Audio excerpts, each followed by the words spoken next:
Ya. A'udzu billahi minasyaitonir rajim. Bismillahirrahmanirrahim.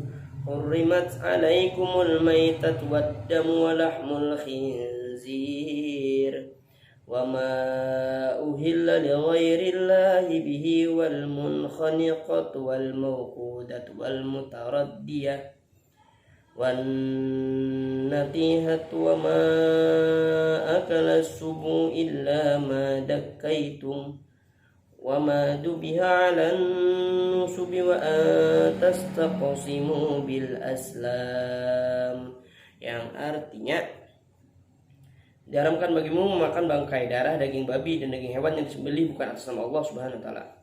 Kemudian hewan yang tercekik, yang dipukul dan jatuh, yang ditanduk, yang diterkam di dalam buas, kemudian karena sampat disembelih pula sembelih berhala, dan diharamkan pula mengundi nasib dengan aslam atau anak panah, yaitu dengan cara bertaruh atau dengan cara berjudi, dengan cara dadu. Penjelasan lebih lanjut dari ayat tersebut. Yang pertama, bangkai maksudnya hewan yang mati dengan sendirinya tanpa disembelih. Nah, karena sesuai dengan ketentuan syara, karena sakit, bisa karena terjatuh dari tempat yang tinggi, atau diterkam binatang lain, atau ditanduk oleh binatang atau tercekik dan sebagainya, kecuali bangkai ikan dan belalang. Rasulullah SAW bersabda, An Ibnu Umar radhiyallahu anhu maqal, anna Rasulullah SAW qala uhillat lana maitatanil hut wal jarad. Riwayat Ibnu Majah. Rasulullah bersabda, ini dihalalkan bagi kita dua bangkai, yaitu bangkai ikan dan bangkai belalang. Nah, jadi yang kedua, darah yang dimaksud adalah darah yang mengalir keluar dari tubuh hewan yang disembelih, termasuk darah yang dibekukan, yaitu marus, kecuali hati dan limpa. Yang ketiga, daging babi, yaitu lahmul khinzir. Meskipun hanya disebut dengan daging babi, tetapi yang dimaksud ayat tersebut adalah seluruh bagian dari babi seperti tulang, lemak, kulit, dan bagian lainnya. Keempat, bagian daging hewan yang disembelih atas nama selain Allah, maksudnya adalah menyembelih yang menyebut nama berhala, umpama nama dewa, dan umpama nama sesuatu yang dianggap sesuatu tersebut itu kastral atau karamah.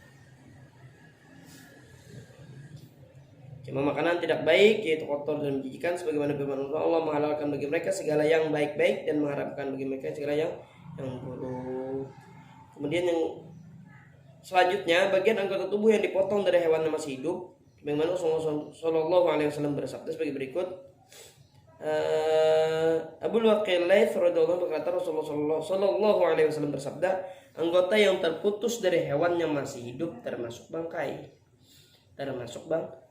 Jadi semua jenis makanan yang dapat mendatangkan mudarat terhadap jiwa, raga, akal, moral, dan akidah, bahkan dapat mengakibatkan kematian. Kemudian makanan yang didapat dengan cara kada halal, seperti makanan hasil tipuan, curian, rampasan, korupsi, dan riba, dan atau menjual sesuatu yang haram, di mana penghasilannya dibelikan untuk makanan tersebut.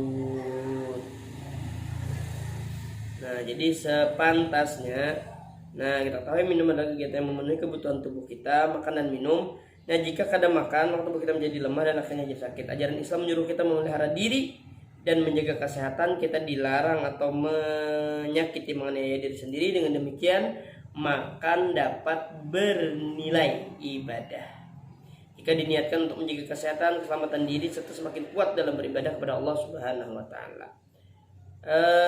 Makanan yang bernilai ibadah, kita harus mengusahakannya dengan cara yang halal. Ada beberapa hal yang harus diperhatikan dalam hal makan, yaitu sebagai berikut. Sebelum makan kita harus membaca doa atau basmalah. Yang kedua, kita hanya akan makan jika memang sudah lapar dan berhenti sebelum kenyang. Yang ketiga, makanan yang kita konsumsi adalah untuk memenuhi kebutuhan hidup akan zat-zat tertentu. Oleh sebab itu, makanan tersebut harus bersih, sehat, mengandung cukup gizi, dan halal. Yang keempat, dalam mencari makanan harus dengan cara yang halal.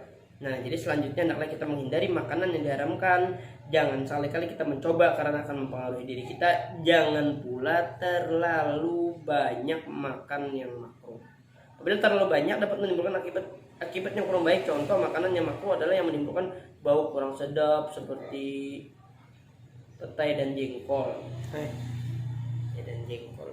Nah, jadi sampai di sini dulu, mudah-mudahan video ini bermanfaat. Hadanallahu wa iyyakum ajmain. Wassalamualaikum warahmatullahi wabarakatuh.